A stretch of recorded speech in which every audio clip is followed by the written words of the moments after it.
آداب دوستو، مجھے عاطف توقیر کہتے ہیں۔ آج ہم خصوصی بیٹھک لے کے آئے ہیں آپ کے لیے، جس میں گفتگو ہوگی محسن داوڑ سے۔ محسن داوڑ کا تعلق پاکستان کی پارلیمان سے بھی ہے اور وہ پشتون تحفظ موومنٹ کے اہم رہنما بھی ہیں۔ ان سے ہم نے تفصیلی گفتگو آپ تک پہنچانا ہے، تو آئیے محسن سے بات کرتے ہیں۔ اچھا محسن، پہلے تو یہ بتائیے کہ ہم دیکھ رہے ہیں کہ ابتدا میں پشتون تحفظ موومنٹ خاصی ویزیبل تھی، گو کہ ہم نے دیکھا کہ کوئی لوکل میڈیا آپ کو کوریج نہیں دیتا، بلیک آؤٹ ہے، بلکہ کہیں کہیں آپ کے جلسے ہوئے تو وہاں انٹرنیٹ تک بند کر دیا گیا۔ آپ یہ بتائیے کہ اب وہ چہل پہل نظر نہیں آ رہی جو ابتدا میں تھی، اس کی وجہ کیا ہے؟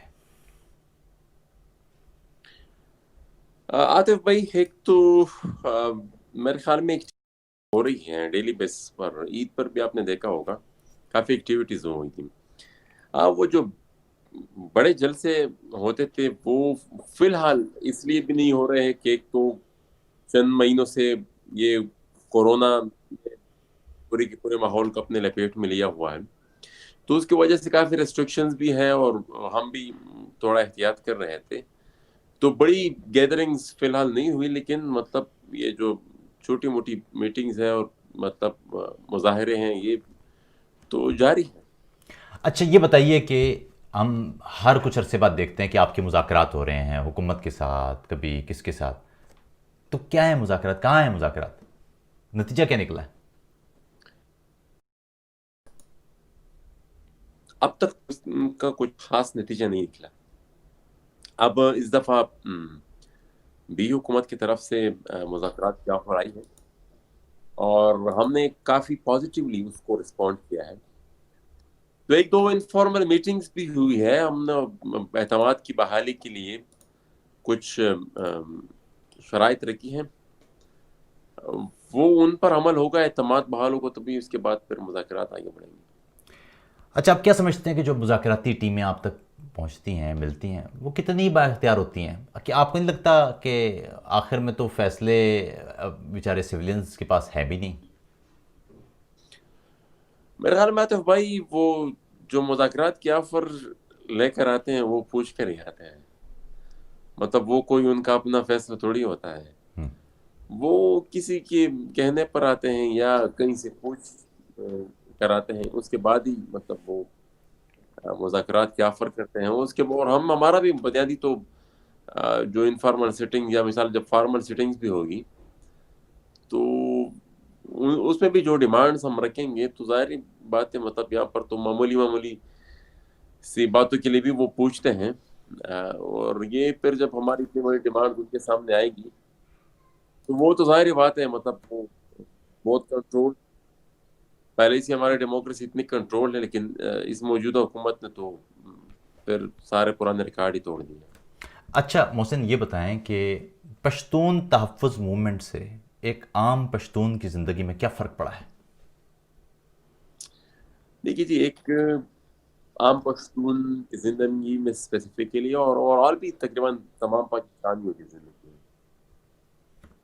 فرق یہ پڑا ہے کہ مطلب ان کو وہ ہمت ملی ہے کہ وہ بول سکیں، وہ اعتراض کر سکے، وہ نشاندہی کر سکے اس ظلم و ستم کی جو وہ کافی عرصے سے خاموشی سے دیکھتے رہے تھے، اور وہ ظلم و ستم سہ بھی رہے تھے، لیکن خوف کے مارے کچھ بول نہیں پا رہے تھے، تو کم از کم وہ زبان ضرور ملی ہے جو بول بھی سکتی ہے اور نشاندہی بھی کر سکتی ہے اور تنقید بھی کر سکتی ہے۔ اچھا یہ بتائیے کہ پشتون تحفظ موومنٹ کو بار بار افغانستان سے جوڑا جاتا ہے، آپ کیا سمجھتے ہیں کہ اس میں افغانستان کا کیا تعلق ہے، اور ساتھ ہی کیا افغانستان سے جڑنے سے مجموعی طور پر تحریک کو فائدہ پہنچتا ہے کہ نقصان پہنچتا ہے؟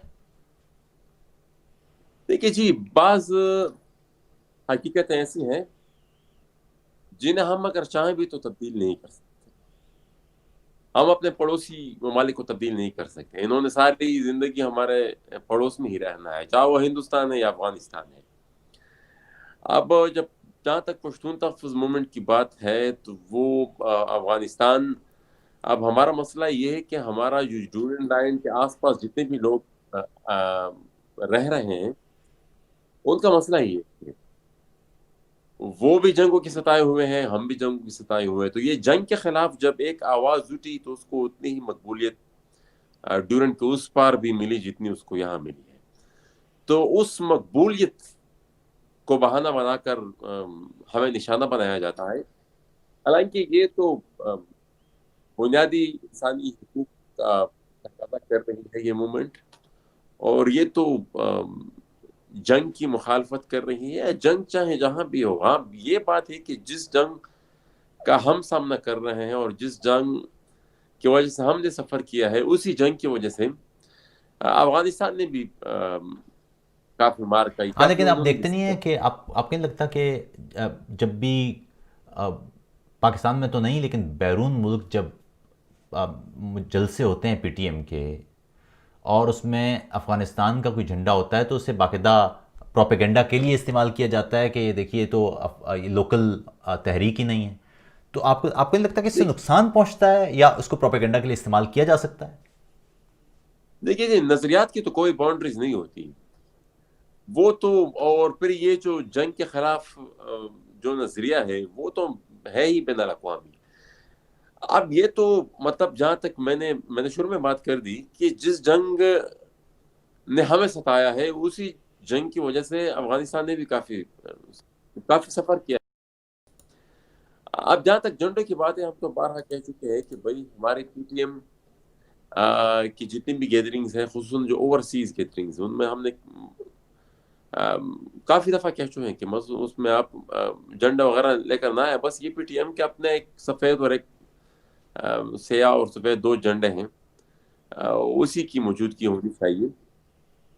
اب یہ بات ضرور ہے، جس طرح کہ میں نے شروع میں بھی کہا کہ وہاں سے بھی لوگوں کو سپورٹ اس لیے کرتے ہیں کہ ایک تو ہم ایک دوسروں سے اپنے آپ کو جدا نہیں کر سکتے ہیں، ہم ایک ہی قبیلے ہیں، ایک ہی قبیلے ہیں جو ڈورن کے آس پاس پورے بارڈر پر آباد ہیں. ایک بھائی اگر یہاں پر ہے تو اس کی زمین وہاں پر ہے، دوسرا بھائی ادھر ہے تو اس کا مطلب یہ ایک ہی فیملیز ہے جو تقسیم ہوئی ہے. اور دوسری پرابلمز بھی سیم ہے، کلچر بھی سیم ہے، زبان بھی سیم ہے، تو ایک دوسرے سے اور سب سے بڑا مسئلہ جو ہے، سب سے جو بڑا مسئلہ ہے جس نے یونائٹ کیا اور جو یکجا کرتا ہے اسی پلیٹ فارم سے دونوں کو، وہ یہ مسئلہ ہے جو مشترک ہے ہم دونوں کو. مطلب یہ ہو نہیں سکتا کہ ڈورن کے اس پاس بدامنی ہو اور یہاں پر امن ہو، یہاں پر بدامنی ہو اور وہاں پر امن ہو. یہ ساری چیزیں ایک دوسرے سے بہت زیادہ جڑی ہوئی ہے، اور اگر ہم نے مسئلے کو حل کرنا ہے، ارادہ ہے اگر مسئلے کو حل کرنے کا، تو ان تمام چیزوں کو مد نظر رکھنا ہوگا. مطلب یہ پاسبلٹی ہو ہی نہیں سکتی کہ یہاں پر پختونخوا میں امن ہوگا اور وہاں پر ڈورن کے اس پاس بدامنی ہوگی، یہ پاسبل ہی نہیں ہے.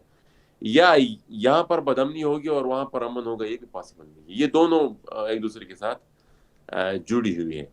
ہاں پی ٹی ایم نے جو آواز جو نعرہ لگایا ہے، جو دہشت گردی، جو جنگ کے خلاف جو نعرہ لگایا ہے، وہ وہ وہ وہ دونوں کی زخموں پر مرہم رکھتا ہے. تو ظاہر بات ہے جس کو اپیل کرے گا وہ اس کو پھر سپورٹ ضرور کرے گا.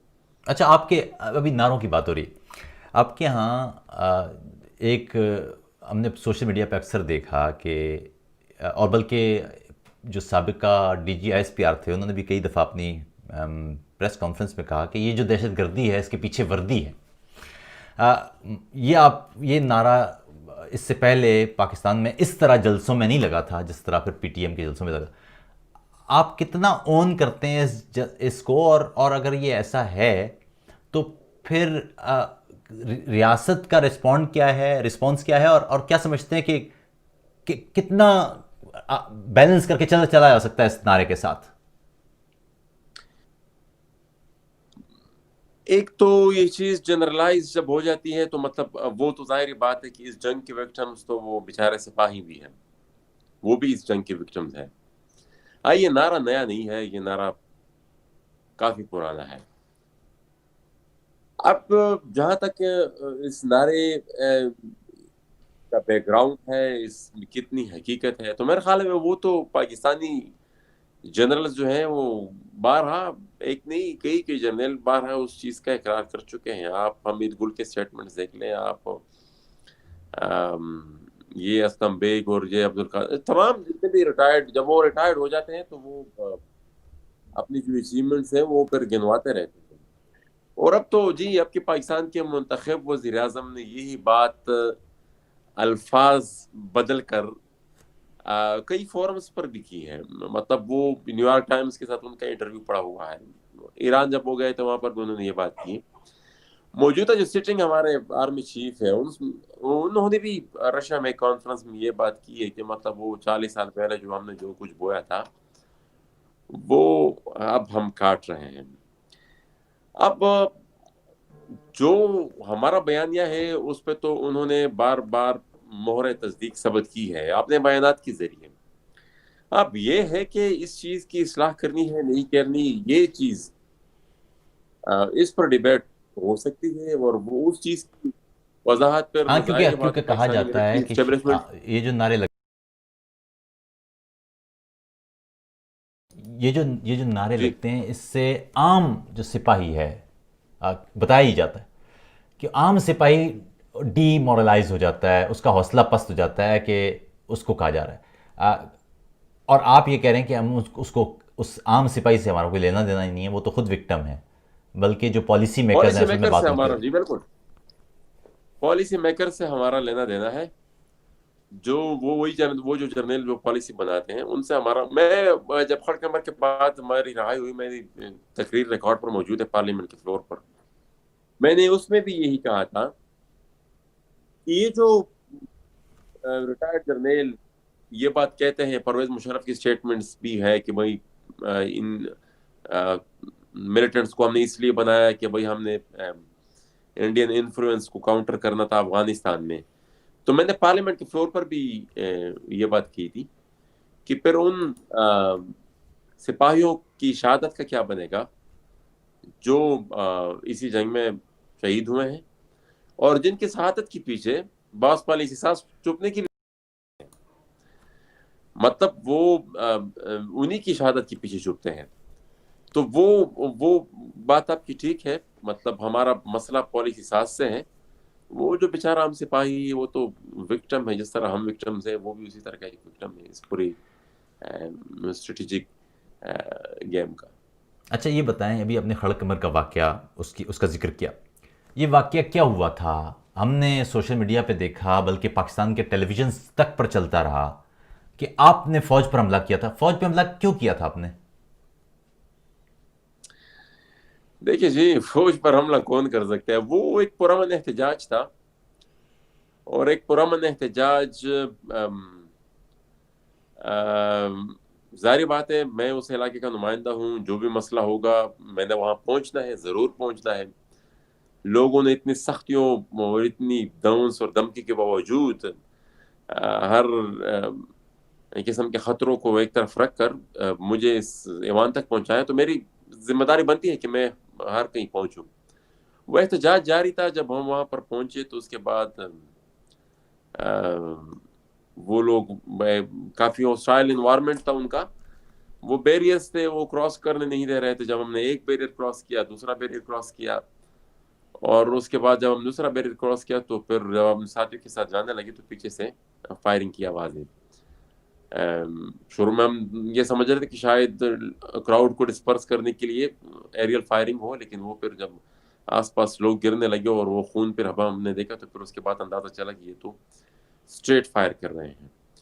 تو وہ دن ہم نہیں بھول سکتے، پوری زندگی میں نہیں بھول سکتے. وہ اپنے ساتھیوں کا خون اور وہ لاشیں جو میرے آس پاس گر رہی تھی، اور یہ تو مطلب it was just a chance کہ ہم بچ گئے. لیکن گولی تو پھر اس چیز کو نہیں دیکھتی کہ بھئی آپ کون ہیں، وہ تو پھر جب لگتی ہے تو پھر لگتی ہے. تو وہ جو دڑا دڑ لوگ گر رہے تھے، مطلب 15 کے قریب ساتھی تو ہماری اسی وقت شہید ہو گئے تھے، 40 سے زیادہ ہمارے زخمی تھے. اگر ہم نے حملہ کیا ہوتا تو مطلب کوئی نہ کوئی تو ان کا بھی کوئی زخمی ہوتا، نہ کوئی تو اس کا بھی کچھ نہ کچھ ریکارڈ پر ہوتا.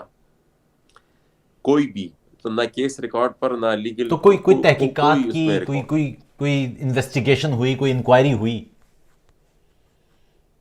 دیکھیے جی، اس طرح کے کاموں پہ کہ پاکستان میں انکوائریز نہیں ہوا کرتی، وہ اس کو بس دبا دیا جاتا ہے. وہ سی سی ٹی وی کیمراز جو مختلف چیک پوسٹوں پر لگے ہوتے تھے، وہ بھی اس دن پتہ نہیں اس کا انہوں نے غائب کر دیے تھے.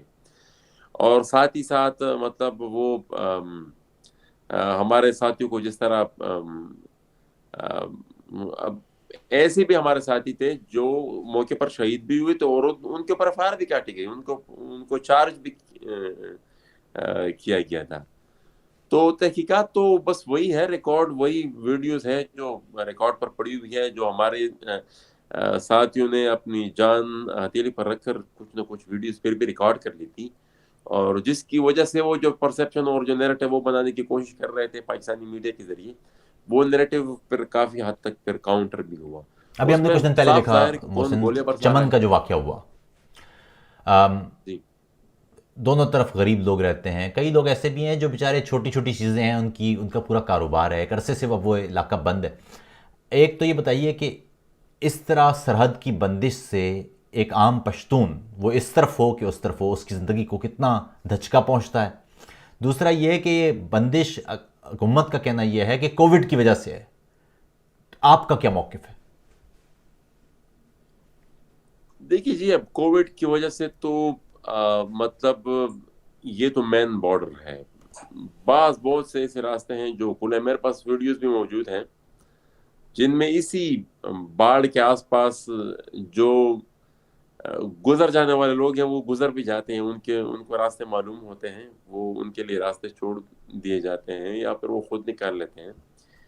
تو یہ عام جو غریب لوگ ہیں ان کو تنگ کرنے کے لیے یہ چیز. اب اگر کووڈ بھی تھا تو کووڈ میں بھی کافی ریلیکسیشن ہر جگہ آ چکی ہے، اور یہ ایسے لوگ تھے جو مطلب موونگ تھے، یہ جو موونگ ٹرائبس، اور یہ پھر ان کی تو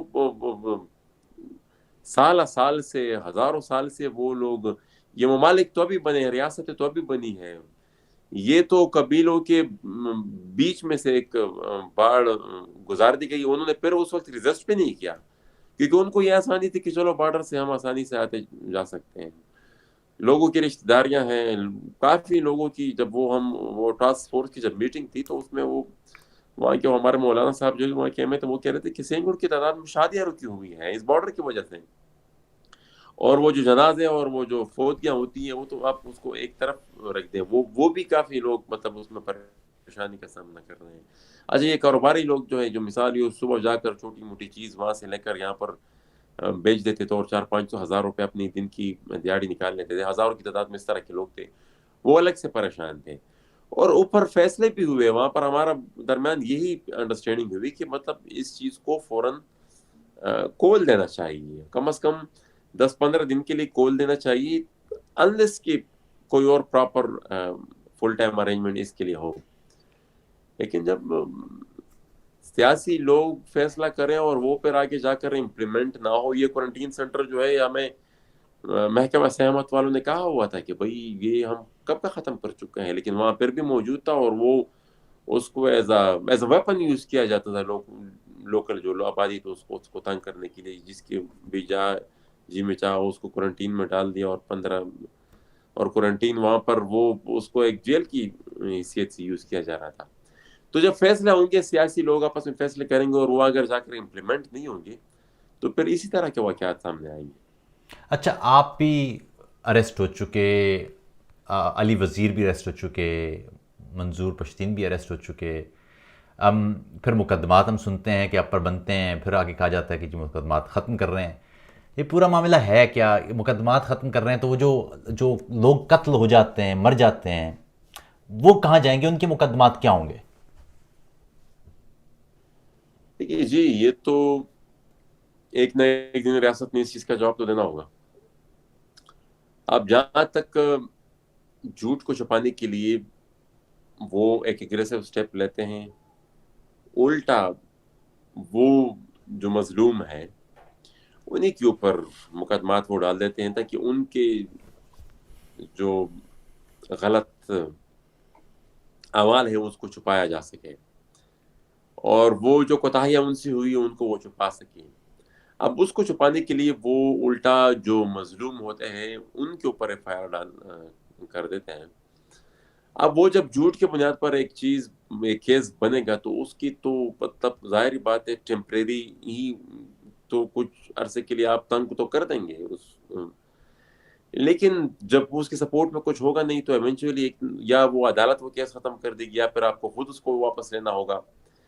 تو یہ پرابلم اسی وجہ سے وہ کیس پہ اس کا پھر کچھ بنتا بھی نہیں ہے کیونکہ وہ جھوٹے کیسز ہوتے ہیں. جہاں تک جو لوگ وکٹمز ہیں تو وہ جو ہمارے پشتو کے ایک شاعر ہیں وہ کہتے ہیں کہ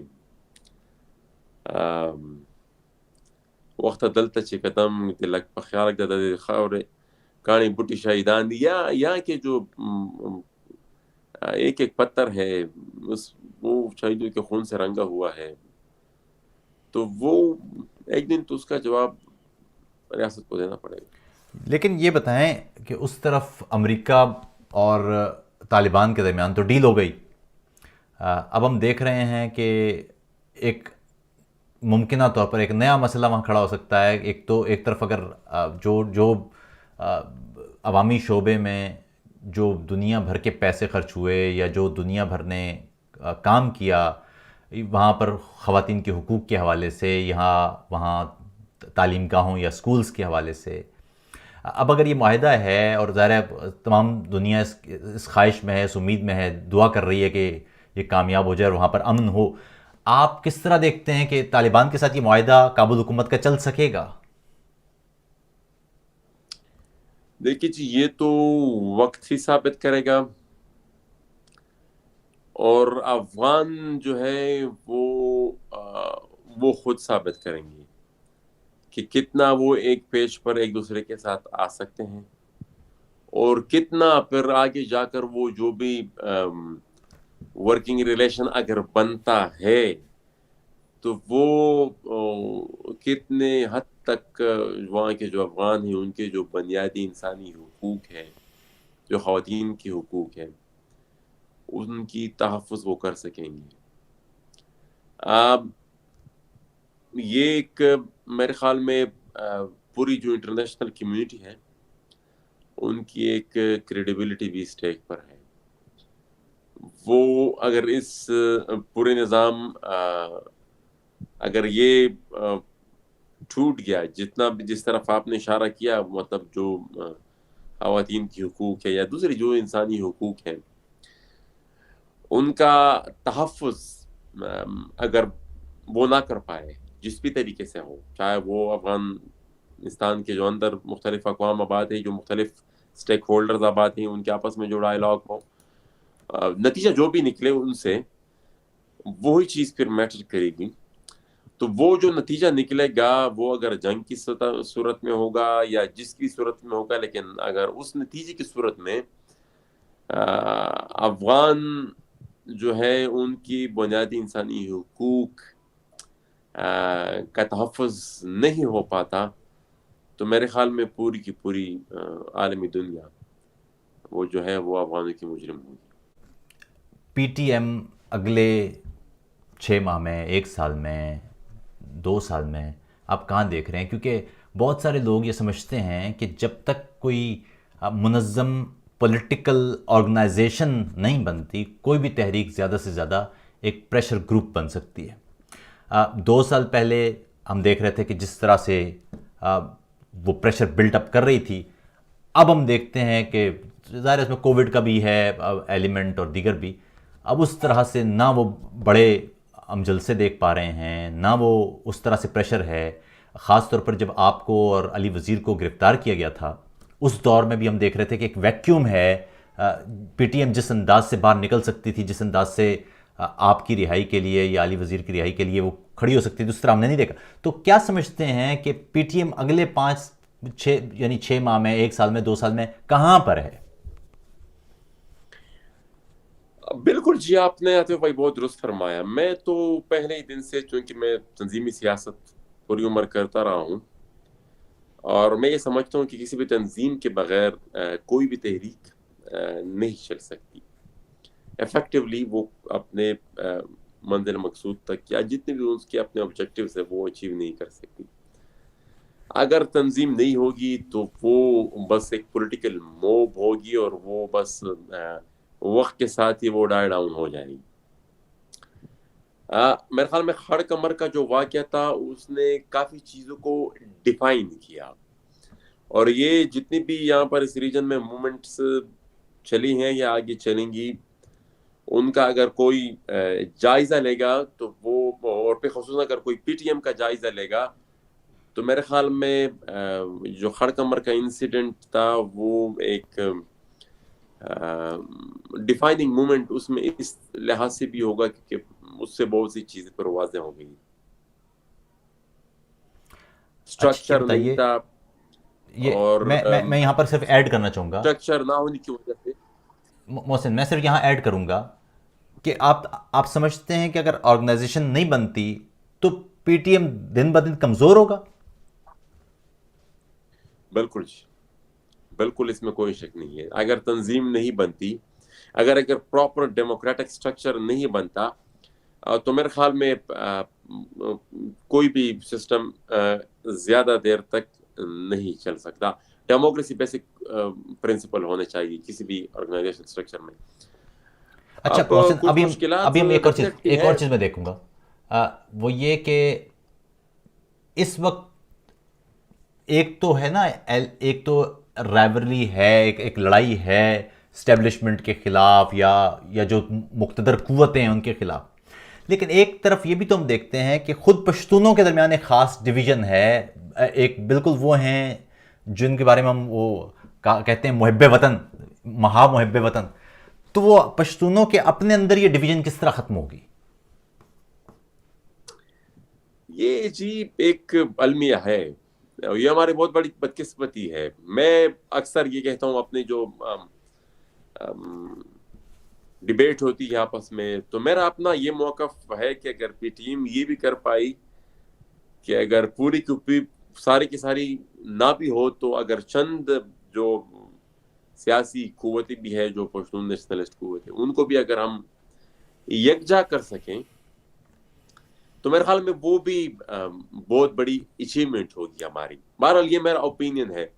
تو یہ بدقسمتی ہے, یہ اگر یہ وہ نہ ہوتا تو وہ میرے خیال میں اگر یہ اتفاق اگر آ جائے تو ہمارے 50-60% مسائل اسی وقت ختم. کیونکہ ہم دیکھتے ہیں محسن, ہم دیکھتے ہیں کہ آپ پارلیمنٹ میں کھڑے ہوتے ہیں یا علی وزیر کھڑے ہوتے ہیں یا کوئی اور ممبر پشتون ممبر کھڑا ہوتا ہے اور وہ پشتونوں کے حقوق کے لیے بات کرتا ہے, تو دوسری طرف سے یعنی حکومتی بینچوں کی طرف سے کوئی پنجابی یا کوئی بلوچ یا کوئی سندھی اس کا جواب نہیں دے رہا ہوتا, بلکہ وہ جو مظالم ہیں یا جو حقوق کی خلاف ورزی ہے اس کا دفاع ایک پشتون کر رہا ہوتا ہے. کبھی آپ کے سامنے مراد سعید ہم دیکھتے ہیں کھڑا ہے, کبھی ہم دیکھتے ہیں وہ جو شہریار آفریدی ہیں وہ کھڑے ہیں, کبھی. تو یہ کیسے ممکن ہے, کیسے ممکن ہوگا کہ وہ جو پروپیگنڈا نیریٹو آپ نے بچپن سے پڑھے ہیں, جن کے ذریعے بچے بڑے ہوتے ہیں ہمارے ہاں, وہ ٹوٹ سکیں اور لوگ کم سے کم بنیادی چیزوں پر تو اکٹھے ہوں؟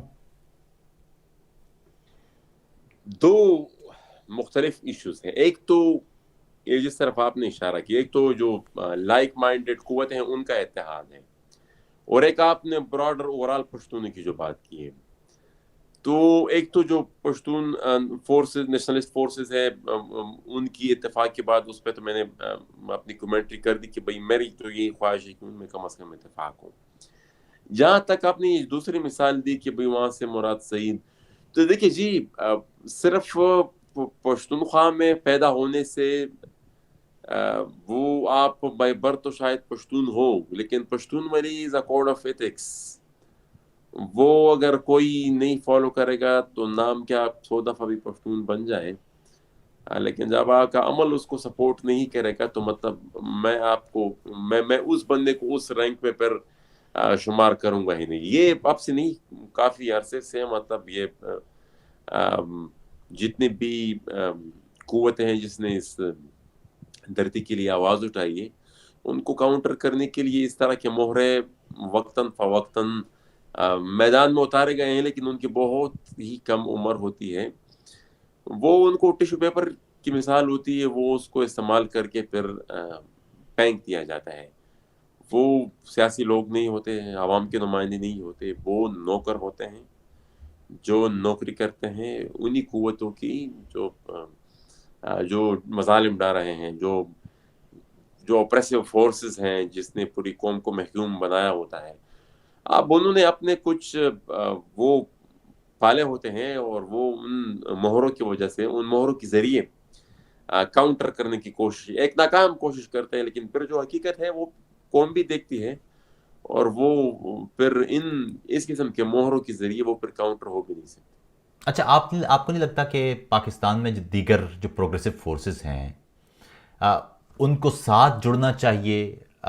لیکن ہم دیکھتے ہیں کہ سوشل میڈیا پر آپ کے حوالے سے، علی وزیر کے حوالے سے کئی ایسے بیانات ہوتے ہیں جن میں آپ براہ راست کہہ رہے ہوتے ہیں جی کہ پنجابی فلاں ہیں، پنجابی کالے ہوتے ہیں، بدصورت ہوتے ہیں. یہ پنجابی کیوں بدصورت ہوتے ہیں؟ کچھ بیچ میں اچھے بھی تو ہوتے ہوں گے نا. میرے ساتھ اس طرح کا کوئی، دیکھیے جی، ایک محکوم قوم تو کبھی بھی، آپ جس ریشل اس کے بارے میں بات کر رہے ہیں، ایک محکوم قوم تو ریسسٹ ہو ہی نہیں سکتی، وہ ہو ہی نہیں سکتی، وہ اس لیے نہیں ہو سکتی. آپ دیکھیں نا، آپ پھر بھی میں کہتا ہوں کہ میرے ساتھ آپ کوئی بھی اس طرح کا کمنٹ کوئی کبھی جوڑ نہیں پائے گا، نہ کوئی ثبوت دے پائے گا. میں نے ایک سٹیٹمنٹ صرف دی تھی، وہ بھی میں نے ریشل بیسس پہ نہیں دی تھی. میں نے یہ نہیں کہتا کہ مثال وہ چونکہ پنجابی تھا وہ اس لیے میں نے تھا. میں نے صرف اس لیے کہا تھا کہ بھائی وہ جب ہمیں اسلام آباد پریس کلب کے باہر جب گرفتار کیا جا رہا تھا تو ایک انتہائی میلا سپاہی تھا اور پنجابی تھا. پنجابی میں نے اس لیے کہا تھا کیونکہ وہ مجھے جب وہ ہمیں گالیاں اور جب ہمیں وہ دے رہا تھا تو وہ پنجابی زبان میں دے رہا تھا، تو اس وجہ سے وہ میری زبان سے نکلا کہ بھائی وہ پنجابی تھا. ادروائز یہ نہیں تھا کہ مثال چونکہ وہ پنجابی تھا اس لیے وہ میں نے نہیں، میں کئی دفعہ اس چیز کو ایکسپلین کر بھی چکا ہوں. باقی وہ علی وزیر بھی اس چیز کی وہ کر چکے ہیں. دیکھیے وہ جی، یہ تو ہم نے کافی پنجابی پالیٹیشین سے بھی سنا ہے کہ وہ جب کسی کو پر طنز کرتے ہیں تو وہ کہہ دیتے ہیں کہ بھائی اب تیرا کیا بنے گا کالیا.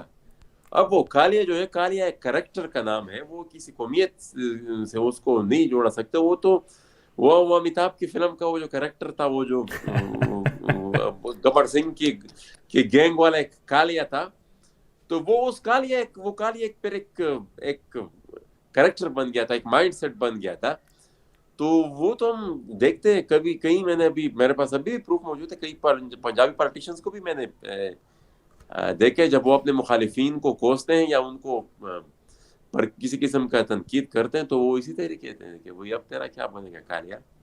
تو کالی سے وہ مطلب نہیں کہ مثال وہ پنجابی نسل کے ساتھ ان کی کوئی. اچھا، لیکن پروگریسو فورسز کس طرح جڑ سکتی ہیں ساتھ؟ پروگریسو فورسز کس طرح جڑ سکتی ہیں ساتھ اس تحریک کے؟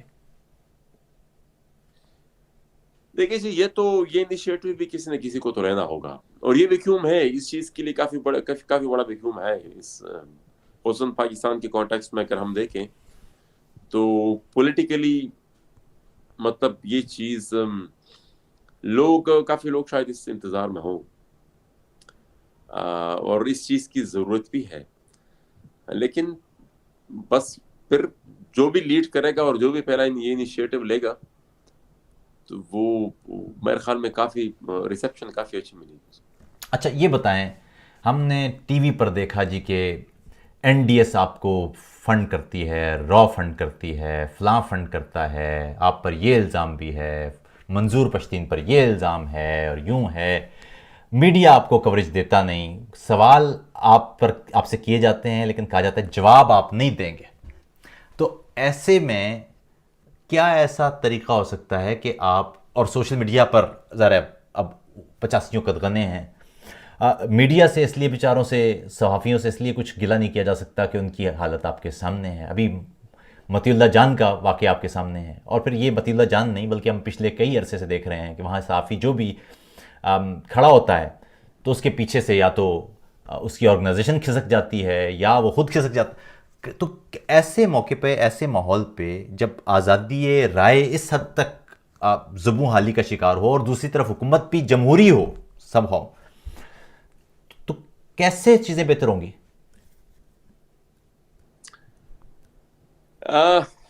جہاں تک بہتری کی بات ہے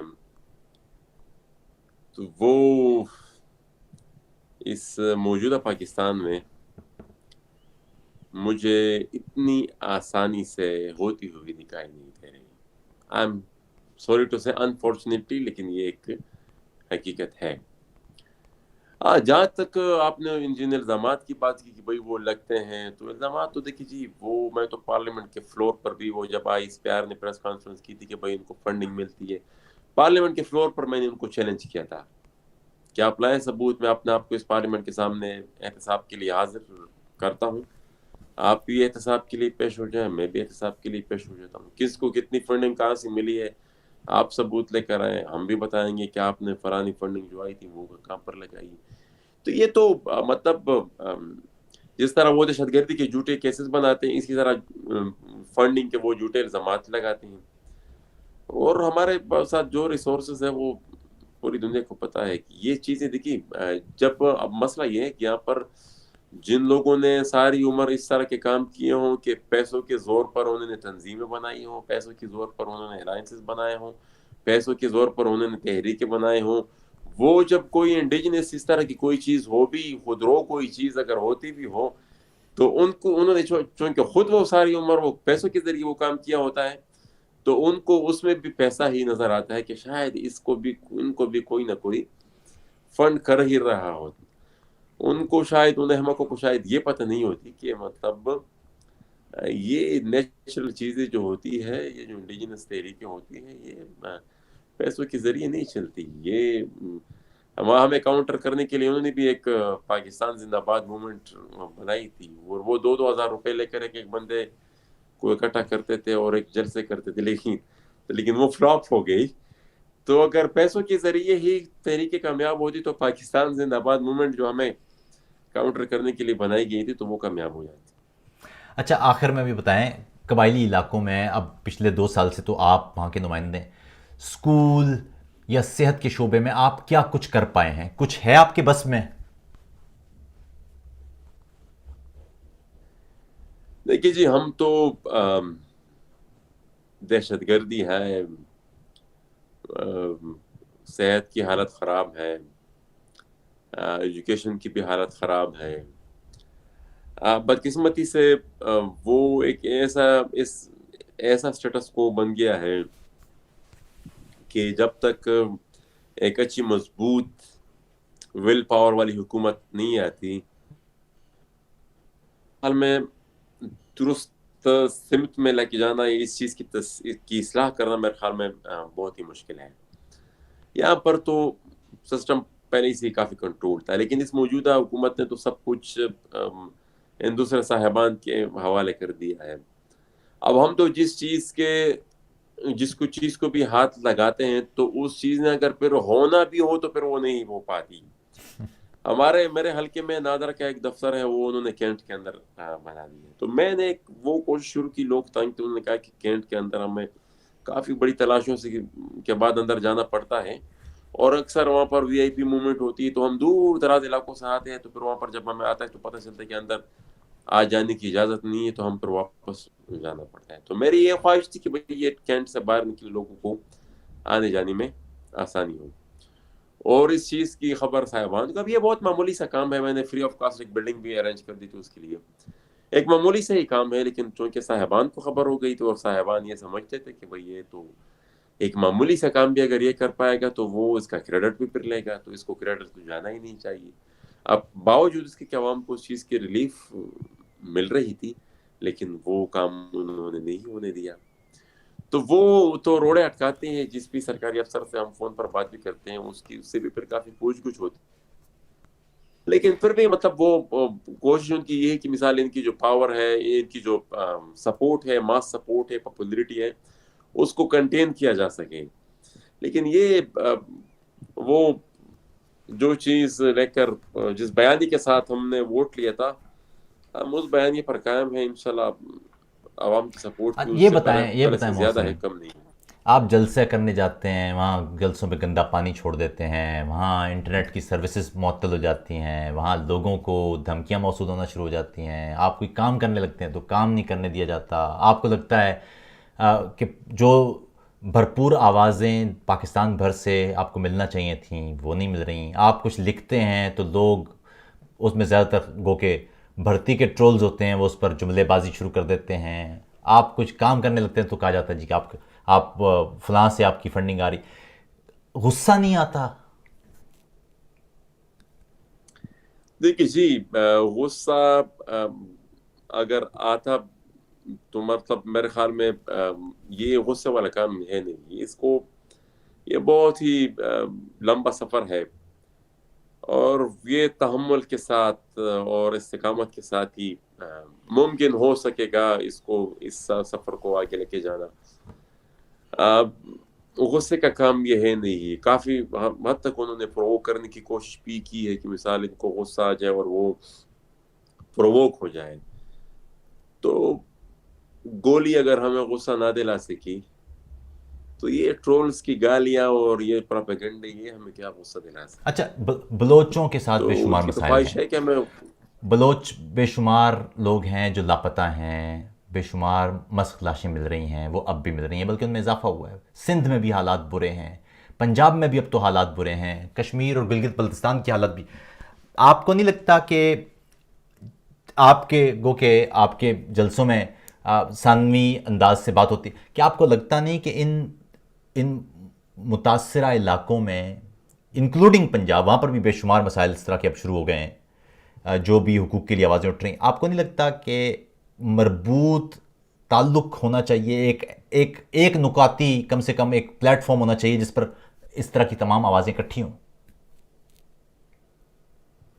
میرے تو اپنے خیال میں یہی ایک وے آؤٹ ہے، اگر یہ کام ہم سکسیسفلی کر پائے۔ اس چیز کی بہت زیادہ ضرورت ہے، انڈیویجول وائسز اگر یونائٹ ہو گئی تو میرے خیال میں کافی مضبوط آواز بن سکتی ہے، اور وہی مضبوط آواز پر اتنا پریشر بلڈ کر سکتی ہے کہ مثال اس کے خوف سے یا اس کے پریشر سے یہ جو پاکستان کے ارباب اقتدار ہیں یہ کچھ نہ کچھ اپنی اصلاح کو سوچ سکے۔ حالانکہ میرے اپنی سوچ کے مطابق حالات چاہے جتنے بھی بد سے بدترین ہی ہو کیوں نہ ہو جائے، وہ اپنے آپ کو پھر بھی ٹھیک ہی سمجھیں گے۔ اصلاح کی فکر، اصلاح کا خیال انہیں تب بھی نہیں آتا جب بڑی سے بڑی تباہی کیوں نہ مچ جائے، اچھا، طاہر لیکن داوڑ پھر کے بھی اپنے تحفظ کے لیے طاہر داوڑ کے قتل کے اپنے بعد آپ تحفظ کی کے لیے عمل ملاقات ضروری ہوئی ہے۔ تھی وزیر اعظم صاحب سے، عمران خان صاحب سے۔ عمران خان ماضی میں پی ٹی ایم کے جلسوں میں بھی ہم نے دیکھے، پشتونوں کے حقوق کے حوالے سے ان کی آواز بھی بڑی مضبوط رہی جب وہ اپوزیشن میں تھے۔ کیا ان سے کبھی یہ انٹریکشن نہیں ہوا کہ آپ نے تو پشتونوں کے حقوق کے لیے بڑی زوردار تحریک چلائی تھی، آپ ڈرون حملوں کے خلاف بھی آپ کی ایک تحریک تھی، اسی طرح آپ پشتون علاقوں میں جنگ کے بھی خلاف بات کرتے رہے اور مختلف پلیٹ فارمز پر نیشنل اینڈ انٹرنیشنل انہوں نے بات کی، کیا آپ نے کہا نہیں کہ یہ اب کیا ہو گیا ہے، یہ کیا کہاں پہنچ گئے آپ؟ میں مختصراً الفاظ میں پھر یہی کہوں گا کہ بے بس بھی ہے وہ، اور مصلحتوں کا شکار بھی ہے، اور احسانات تلے بھی دبے ہوئے ہیں، تو یہ چیزیں جو ہیں وہ ان کو وہ حق اور سچ کا ساتھ دینے سے روک رہی ہے۔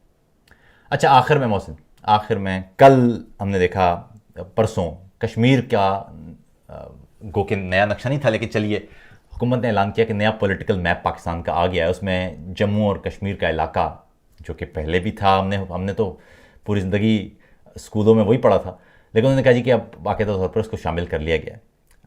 اس کے بعد ہم نے اس سے پہلے ایک آئی ایس پی آر کا ایک گیت بھی دیکھا۔ کشمیر کے حوالے سے حکومتی آواز ہم دیکھ رہے ہیں، اس میں کوئی شک نہیں ہے کہ اس دور میں، اس پچھلے کچھ دنوں میں ہم نے بھرپور آوازیں بھی سنی ہیں کشمیر کے حوالے سے، لیکن اقدامات سے آپ مطمئن ہیں؟ سب سے پہلے تو آتے ہیں بھائی، کشمیر جو ہے وہ کشمیریوں کا ہے، وہ کسی اور کا بھی نہیں ہے، اور اپنے مستقبل کا فیصلہ کشمیری خود ہی کریں گے کہ وہ چاہتے کیا ہے۔ جہاں تک آپ نے اس اقدامات کی بات کی ہے، تو میرے خیال میں یہ ساری انتہائی بچگانہ حرکتیں ہیں، اور ایک ریاست کو کم از کم اس طرح کی بچگانہ حرکت بالکل بھی، اس سے زیادہ اس پر کمنٹری اس کو قابل تجزیہ سمجھتا ہی نہیں ہوں۔ تو یہ نہ گانوں سے ریاست آزاد ہوتی ہے، نہ ان کو کچھ فائدہ پہنچتا ہے۔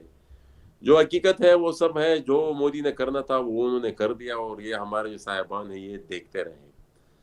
اب یہ صرف کاغذی کھیل کھیلتے رہے، اس نے جو کرنا تھا وہ عملی طور پر کر دیا۔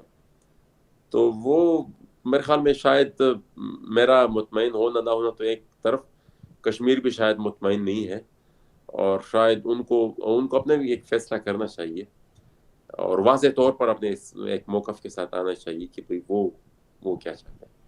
آخر میں بہت سارے پشتون اس وقت دیکھ رہے ہوں گے، اس کے علاوہ بہت سارے پنجابی بھی آپ کو دیکھ رہے ہوں گے، سندھی بھی دیکھ رہے ہوں گے، مہاجر بھی، دیگر اقوام بھی۔ آپ ایک تحریک سے جڑے ہیں، آپ پاکستان کی پارلیمان میں ہیں، آپ براہ راست لوگوں کو کیا کہنا چاہیں گے؟ جی، میں یہی کہوں گا کہ اپنی بنیادی انسانی حقوق جو ہے ان کے تحفظ کے لیے سب کو اٹھنا ہوگا، اور سب کو ایک آواز ہونا ہوگا۔